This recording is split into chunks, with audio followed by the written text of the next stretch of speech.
কোরবানি কি জরুরি নাকি উচ্ছিক বিষয়? জরুরি বলতে এটা কি করতেই হবে নাকি না করলেও চলবে?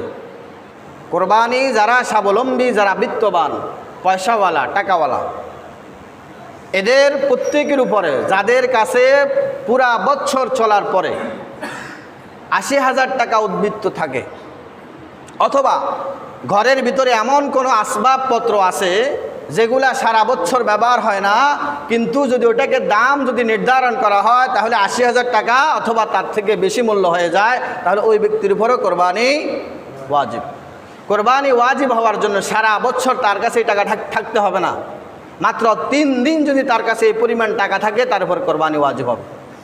জিলহজ মাসের 10 তারিখ, 11 তারিখ, 12 তারিখ, এই 3 দিনে যদি কোনো ব্যক্তি তার সংসার চলার পরে 80,000 টাকা উদ্বৃত্ত থাকে তাহলে ওই ব্যক্তি কোরবানি দিতে হবে।